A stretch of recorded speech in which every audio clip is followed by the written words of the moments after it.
बीड जिल्हा कारागृह नेहमीच चर्चेत राहिलेला विषय आणि जेव्हापासून संतोष देशमुख प्रकरण घडलं तेव्हापासून तर जास्तच चर्चेत. कारण की अनेक कांड या बीड जिल्हा कारागृहाने केलेत आणि या कारागृहाच्या माध्यमातून अनेक भूमिका मांडण्यात आल्यात. आता धनंजय देशमुखांनी याच्यावर व्हीआयपी ट्रीटमेंट देण्याचा आरोप लावलाय आणि याला सुप्रियाताईंनी दुजोरा दिलाय. वास्तविक स्वरूपात ज्या पद्धतीच्या भूमिका या कारागृहाच्या माध्यमातून पटलावर आल्यात आणि ज्या पद्धतीने या कारागृहाची जी ख्याती आहे ती महाराष्ट्रभर पसरली, कारण की मुख्य मुद्दा आहे तो वाल्मिक कराडांना दिलेल्या व्हीआयपी ट्रीटमेंटच्या संदर्भात. मग कारागृह नेहमी आपल्याला चित्रपटात ज्या पद्धतीने दाखवलं जातं, ज्या पद्धतीने एक मोठे जी परिस्थितीधारक आरोपी आहेत किंवा गुन्हेगार आहेत त्यांना कशा पद्धतीच्या भूमिका दिल्या जातात ते चित्रपटात नेहमी प्रदर्शित केलं जातं. तशी भूमिका तर बीडच्या कारागृहाने केली नाही ना. आणि नेमकं हे सगळी भूमिका कशामुळे मांडण्यात आली याचंच विश्लेषण करण्यासाठी आज मी तुमच्या समोर आहे. नमस्कार मित्रांनो, मी राजेश दुबे. मंथन मध्ये आपलं स्वागत आहे. बीडचा कारागृह मागच्या काही दिवसापासून खूप चर्चेत आहे, कारण की या कारागृहाचे दिवेच आहे अशा पद्धतीने. कारण की सगळ्याच गोष्टीत या कारागृहाचा वापर करण्यात आला. ज्या पद्धतीने राजकीय स्टंट घडवण्यासाठी या कारागृहाचा वापर करण्यात आला, ज्या पद्धतीनं व्हीआयपी ट्रीटमेंटच्या परिस्थितीत कैद्यांना वागणूक देण्याच्या विषयी हा विषय ऐरणीवर आला, तर मध्ये चाललेल्या झुंडशाहीच्या आणि एकमेकावर मारामारीचा विषयात हा कारागृह ऐरणीवर आला. तर त्यापेक्षा व्हायरल झालेल्या रेकॉर्डिंग, ज्या पद्धतीने व्हायरल झालेल्या क्लिप्स या जिल्ह्यात या कारागृहाची मुख्य केंद्रबिंदू ठरली. अशा अनेक वलयामध्ये बीड कारागृह हे नेहमी चर्चेत राहिलंय आणि सध्याही देशमुखांनी याची चर्चा चांगलीच पटलावर आणली आहे आणि तिला सुप्रियाताईंनी हे दुजोरा दिलाय.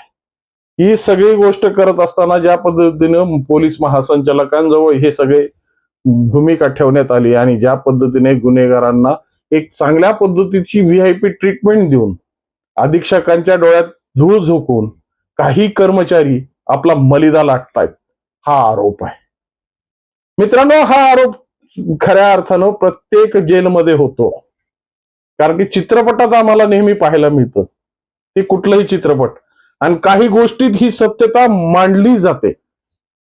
ज्या पद्धतीनं अन्सारी उत्तर प्रदेश मधला सगळ्यात कुख्यात असा माफिया जेव्हा सगळ्या गोष्टींमधून आरोपी सिद्ध झाला आणि गुन्हेगाराच्या ठपका त्याच्यावर बसला, तेव्हा त्याला खऱ्या अर्थानं उत्तर प्रदेशची जेल हे खऱ्या अर्थानं अंगाला काटा वाटू लागली आणि त्यामुळं त्या तत्कालीन व्यवस्थेच्या आधारे त्याने आपल्याला पंजाबच्या जेलमध्ये राहणं पसंत केलं.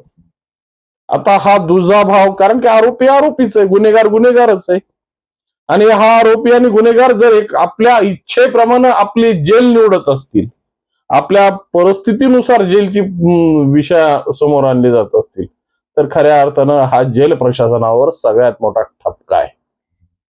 आणि अशीच परिस्थिती सध्या बीडमध्ये झालेली. जेव्हापासून संतोष देशमुख खून प्रकरण घडलं आणि याच्यातली भूमिका म्हणून जेव्हापासून वाल्मिक कराड या जेलमध्ये आता न्यायालयीन कोठडीमध्ये सध्या अडकलाय, त्यामुळं या सगळ्या घटना आता खऱ्या अर्थानं केंद्रबिंदू झाल्यात. कारण की या केंद्रबिंदू याच्यामुळे झाल्यात की बीडच्या राजकारणात याचा खूप काही वापर करण्यात आला. जसं दादा केंडकरच्या वतीनं काही ऑडिओ क्लिप बाहेर आल्या असा आरोप आहे. आता दादा केंडकरनं त्याच्यावर काय काय केलं, कशा पद्धतीनं ही ऑडिओ क्लिप निर्माण झाली आणि खऱ्या अर्थानं दादा केंडकरचा ह्याच्याशी संबंध आहे का हे अजून स्पष्ट झालेलं नाही. पण ते दादा केंडकरचं नाव ह्याच्यात पुढं आलं. तो एक अंबाजोगाईचा आरोपी गुन्हेगार जो 307 ची शिक्षा भोगतोय, त्यांनी सांगितलं की मला वाल्मिक कराडांच्या गुंडाकडून मला मारहाण झाली, त्याच्यात माझा खुबा वर आला आणि त्या पद्धतीनं ती सगळी कैफियत मांडली आणि दुसऱ्या दिवशी त्याच्या विरुद्ध क्लिप मीडियात पसरली. नेमकं त्यावेळेस मस्साजोगचं ग्रामपंचायतीचं सरपंचाचं पोट निवडणूक होती, त्याची प्रक्रिया सुरू होती आणि त्या प्रक्रियेच्या दरम्यान ही व्हायरल झालेली क्लिप. आता खऱ्या अर्थानं जेल म्हणलं तर इथं सगळं बंद, मोबाईल बंद, तुमचं जे काही तुम्हाला बाकीच्या फॅसिलिटीज असतात ते बंद. मग जेलमधल्या जर तुम्हाला जेलमध्ये संपर्क करायचा असेल तर ते ठरलेल्या वारी जाऊन आपली अपॉइंटमेंट घेणं आणि त्या हिशोबाने भेटणं, हाच एक संपर्काचा साधन आहे. पण जेव्हा या क्लिप्स आणि या सगळ्या गोष्टी बीड जिल्हा कारागृहातून व्हायरल होत आहेत, ही भूमिका आल्यानंतर ह्याच्यात व्हीआयपी ट्रीटमेंट मिळणार नाही हे कशावरून? आणि गुन्हेगारांकडे हे सगळे मोबाईल आले कुठून? आरोपीकडं हे मोबाईल आले कुठून? हा सगळ्यात मोठा ठपका बीड कारागृहावर आहे. आणि सध्या जी चर्चा चालू आहे की व्हीआयपी ट्रीटमेंटची, तर ही व्हीआयपी ट्रीटमेंट दिली जाते का? मग अधीक्षकांच्या डोळ्यात धूळ झोकून ज्या पद्धतीची विधानं धनंजय देशमुखांनी केलंय, त्यांच्या पाठीमागं हा सगळा प्रकार चालू आहे असं सांगितलंय. अधीक्षकांना काय या गोष्टीची भनक नसेल का? कारण की सीसीटीव्ही कॅमेरे सगळीकडे आहेत. जरी ते बंद असतील तरी डोळ्याचे सीसीटीव्ही कॅमेरे नेहमीच उघडे असतात. मग सगळ्यांची परिस्थिती मांडली जाते. आणि सध्या बीडच्या या कारागृहामध्ये एक खूप मोठा एक वेगळा भूमिका मांडण्यात येते. या सगळ्या परिस्थितीत बीडची जी काही व्याप्ती आहे ती सध्या या बीड कारागृहात आपला प्रक्रिया पूर्ण करते. मग या सगळ्या प्रक्रियांमध्ये ज्या पद्धतीचे राजकीय तंत्र, ज्या पद्धतीचे राजकीय मंत्र किंवा ज्या परिस्थितीत वापरलेली सिस्टीम खऱ्या अर्थानं कार्यान्वित आहेत का?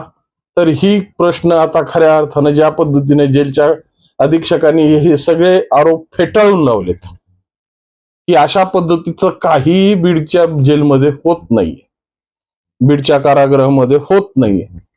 पण मग या सगळ्या मागच्या घटना आणि ज्या पद्धतीने ही सगळी प्रक्रिया घडली त्याला जबाबदार कोण आहे? मग त्याची चौकशी करण्यात आली का? आणि त्याच्या चौकशीमध्ये साध्य काय झालं? हे असे प्रश्न तुम्ही पटलावर सोडतायत. आणि हे प्रश्न खऱ्या अर्थानं सर्वसामान्य माणसाला भेडसावणार आहेत. कारण की ज्यांना ज्या गोष्टीसाठी जेलमध्ये ठेवलंय आणि जेलमध्ये त्या परिस्थितीत सगळ्या गोष्टी ह्या सुरक्षित राहाव्या यासाठी केलंय. दोन्ही बाजू, आरोपी, गुन्हेगार आणि समाज, हे सगळे सुरक्षित राहावे. कारण की एखाद्या चुकीच्या संदर्भातून त्या आरोपीवरही हल्ला होऊ शकतो किंवा आरोपीही कुणाच्यावर हल्ला करू शकतो. यासाठी निर्माण केलेली ही सिस्टीम खऱ्या अर्थानं या पद्धतीच्या भूमिकेमुळं आज ऐरणीवर आली. आणि सुप्रियाताईंनी जे प्रश्न विचारलेत, महासंचालकांना विचारलेत, आणि मी तुम्हाला त्या अन्सारीचा जो एक भूमिका सांगितली, मग ह्याच्यात तथ्य किती आहे आणि सत्य किती आहे ते नेमकं प्रशासनानं आपल्या आपल्या परीने ठरवावं. पण 100% ही परिस्थिती चव्हाट्यावर आली आणि ज्या पद्धतीच्या क्लिप्स बाहेर आल्या त्यामुळे या सगळ्या गोष्टी ऐरणीवर येणारच. आणि ज्या पद्धतीनं दोन राडे, दोन परिस्थित्या या भूमिकेत येतात, त्याच्या बातम्या बाहेर पसरतात आणि बाहेर पसरून त्याचा विपर्यास होतो, हे जर लक्षात येत असेल तर मग ही सगळ्या यंत्रणा कशा, कुठून आणि कशा पद्धतीने बाहेर येत आहेत याचाही शोध आता कारागृह अधीक्षकांनी घेतला पाहिजे. मग या सगळे जे आरोप धनंजय देशमुख लावतायत ते आरोप कशाहून खोटे आहेत, किंवा सुप्रियाताईंनी जे प्रश्न महासंचालकांना विचारले ते प्रश्न कशावरून नाही येत. मग हे सगळी भूमिका खऱ्या अर्थानं शासनानं जर ह्या सगळ्या गोष्टीची, म्हणजे प्रशासनानं या गोष्टीची जर खरी भूमिका असेल तर हे स्पष्ट करावं.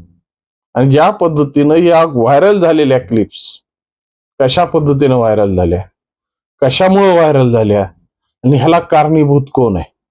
कारण की या क्लिप फक्त व्हायरल झाल्या नाहीत तर ह्याच्यात पुन्हा कर्मचाऱ्यांची नावही नोंदवण्यात आली होती, कर्मचाऱ्यांची नावही घेण्यात आली होती. आणि या जेलच्या कर्मचाऱ्यांनी जे जे प्रताप केलेत ते आता पटलावर आलेले आहेत. त्यामुळं या तुम्ही अशा पद्धतीचे आरोप कितीही फेटाळले तरी वास्तविक सत्य जे आहे ते झाकणार. त्यासाठी प्रशासनाची भूमिका ही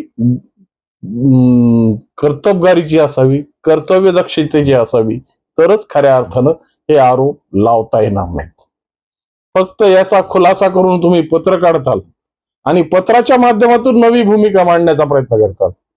मग ज्या पद्धतीने जेलच्या बॅरेक्स मध्ये कोण कितव्या बॅरेक्स मध्ये राहतो, कुणी कितव्या बॅरेक्स मधून निघून त्याच्यावर हल्ला चढवला, मग त्या हल्ल्यामुळं का ही सगळी प्रक्रिया निर्माण झाली, ही विषय बाहेर येतात कसे, हा सगळ्यात मोठा कळीचा मुद्दा आहे. आणि ज्या पद्धतीनं ही कर्मचारी जर या पद्धतीने गुरफटलेले असतील,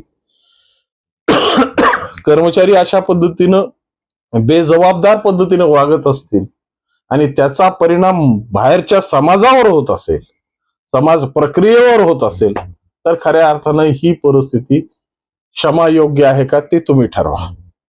कारण की शेवटी कारागृह निर्माण कशासाठी केले आणि कारागृहांचा उद्देश काय आहे ते तुमच्याही मनी आहे आणि समाजाच्या मनी आहे. त्यामुळे अशा पद्धतीने उडणाऱ्या वावड्या खऱ्या अर्थ समाज पटलावर कशा पद्धतीने परिणाम करून जातात आणि समाजावर ह्याचा काय परिणाम होतो याचाच विचार खऱ्या अर्थानं सर्वसामान्यांनी केला पाहिजे. याबद्दल तुमच्या मनात काही शंका असेल, याबद्दल तुमच्या मनात काही प्रश्न उत्पन्न झाले असतील तर 100% कॉमेंटच्या माध्यमातून कळवा. आणि व्हिडिओ आवडला असेल तर लाईक, शेअर आणि सबस्क्राईब करायला विसरू नका. नमस्कार.